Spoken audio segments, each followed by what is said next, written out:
Yeah, I'm gonna like that one. That's pretty good. That one's good. Oh, just a second, guys. I'm strolling through Strava here, checking out the workouts from yesterday. And may I say something? Those tempo workouts from yesterday were, whew, we're on fire. As people were posting, me and Coach Wiley were texting back and forth saying just how well everyone hit splits and how great that workout was that you guys put in yesterday. Know that the work that you guys are putting in is just making this team that much better. Shout out to those that I held out from the workout and got a run in yesterday. Good teams don't just put in work on Monday through Friday. They work hard all days of the week, rain or shine, or I guess in our case, a lot of times this winter in the freezing cold and in the dark. Know that the work that you guys are putting in is going to have huge benefits in the months ahead, especially when it gets warmer out. Huge shout out to those guys that I'm also having put work in the cardio room because of injuries. Ryan Aliasar, Cole, Caleb, Vahim, and Jesse. Even though these guys are going through a tough time with injuries, they are keeping their head in the game and keeping themselves in great shape. All right, so the work doesn't end there.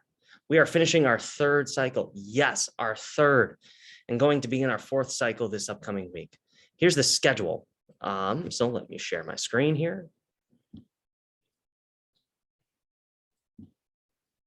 All right, so Monday, tomorrow is our long run. Remember, long runs are supposed to be 20 to 25% of our weekly mileage. So I've slotted in here 6 to 13 miles. Know your limits. Just because my max on there is 13 miles does not mean that I expect you to run 13 miles. I want most of you guys to increase your long run by 1 mile. This is going to probably get to our max that we're going to have that you guys do for this season. Okay. Afterwards, again, we're going to work those fast twitch muscles and do 4 to 6 strides afterwards. Tuesday, an easy run, 4 to 8 miles with hurdles. Wednesday is going to be the beginning of our next cycle. It's going to be a hard workout, 2 to 3 mile warm up, dynamics, 4 to 50 meter strides. And then now we're going to start trying to touch a little bit of VO2. So I'm a little bit, it's close to 5K pace. We're going to do 4 to 6 800s. Okay. 1 to 3 mile cool down, same 3 easy afterwards. Now, depending on which weather station you've been watching, they've been talking about a massive snowstorm coming in through Wednesday. Right now, according to Coach Stu's calculations, we'll be good. But in other calculations around the country, we might be getting, some say, 50 feet of snow. All right, maybe not 50 feet, but that's how people are panicking with the upcoming snowstorm possibly rolling through. We're going to adapt. Okay, or we're going to have to die. All right, we'll be able to survive whatever comes our way. We'll make adjustments. Thursday, recovery day, 4 to 7 miles, abs afterwards. Friday, training day, 5 to 9 miles with the middle miles, with a max of 6 miles at training pace. Hurdles afterwards. Saturday, we'll have practice since it's kind of a little bit of a work day out day. We'll plan again 9 o'clock on Saturday morning at Oak Plain. This one's going to be speed development, 3 to 4 mile warm up, 6 by 20 hill strides. We'll decide which hills we'll do on, especially since Gurney is so hilly. Then we'll do 2 to 4 mile cool down, same 3 hard afterwards. Sunday is going to be easy run on your own, 4 to 7 miles, and then abs. Okay. So there is our schedule. Now, if you noticed for some of those runs, I've increased the mileage on easy and recovery days. Some of you, I would like you to increase your mileage. Those are max runs for those days. These are not required mileage. We need to make sure that we are listening to our bodies and keeping ourselves healthy and ready for the workout. Come into practice tomorrow knowing what your long run is going to be, and then also what your weekly mileage is going to be. We coaches want you guys to be really independent in determining this. So check with me and Coach Wiley about what you feel most comfortable with. We're going to make some recommendations that we hope that you guys follow. Okay, so come in with a plan. Which brings us to our theme, or possibly themes for today, which our theme this week is recovery. Recovery is one of those small things that will allow us to become better athletes. Let's first talk about what we need to do to make sure that we are taking care of our bodies. I'm with you guys for 2 hours a day, and when we are together, we focus on getting better. But a lot of how we get better is what is done outside of practice. What are you doing in the other 22 hours that is allowing you to come to practice the next day to get better? Recovery is a big part of that. Getting recovered allows you to come to practice the next day refreshed for the workout, keeps you healthy, and most importantly, lets you get faster. So let's take a look at Coach Stu's recovery plan with also a little bit of focus on nutrition as well. Number one is take your hard days hard, take your easy days easy. Yes, we need fast days. Those are our workout days. But now that we are doing 2 to 3 workouts a week and soon 1 to 2 races a week, our bodies will need easy days. Those easy days will still have major benefits to our aerobic base that don't punish our bodies. For the most part, I think we do this well. Okay, but it's always important to know our body and not to become too competitive in practice. Show it for our workout days and for the meets. Number 2 is stretch. This is the most important thing that we can do in our post run, and yet my biggest frustration as coach. We need to stretch. Not only does it prevent injuries, but it also helps with recovery with increased blood flow to your muscles. This in turn gives you 2 benefits: reductions in post-athletic soreness and recovery time. One thing that we've added more is dynamic stretches instead of static stretches. We do rope stretching, we do drills before workouts and post run.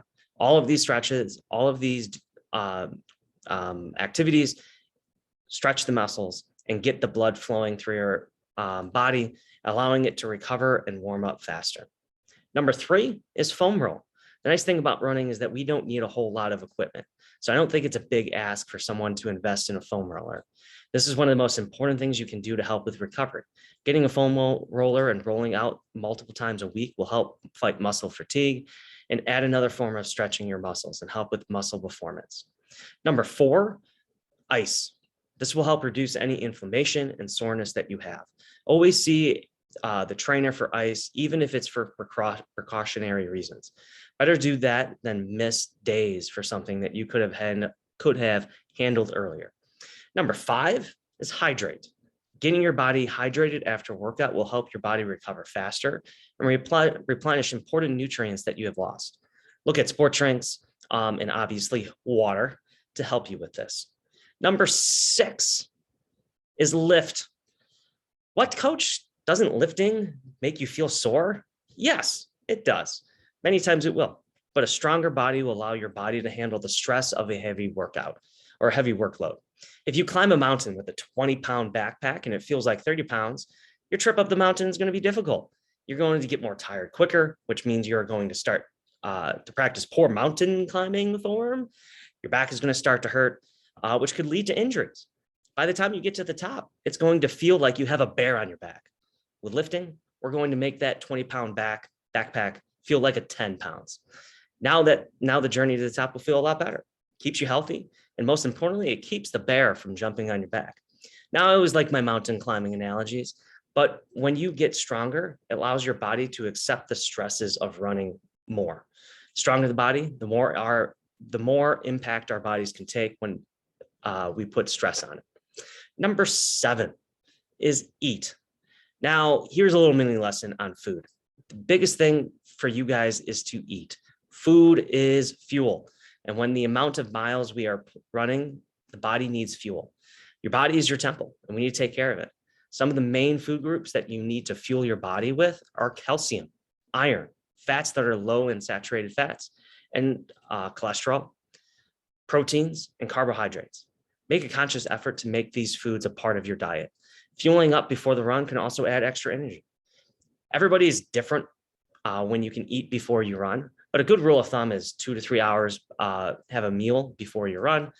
If you have a small snack, then about 60 minutes before is fine. Best foods for pre-run are grains, proteins, fresh fruit, low-fat yogurt, and almonds. Bananas are also great too. Those are superfood for runners.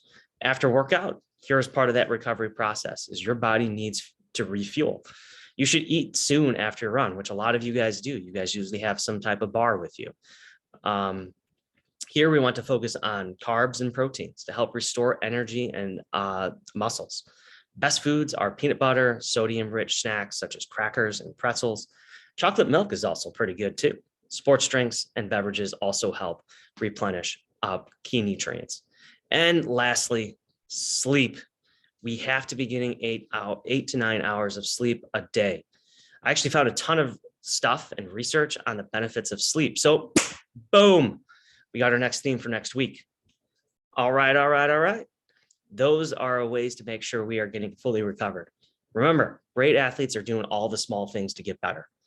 When you add up the lifting, the stretching, the eating well, and sleep, you are getting better. Simple math.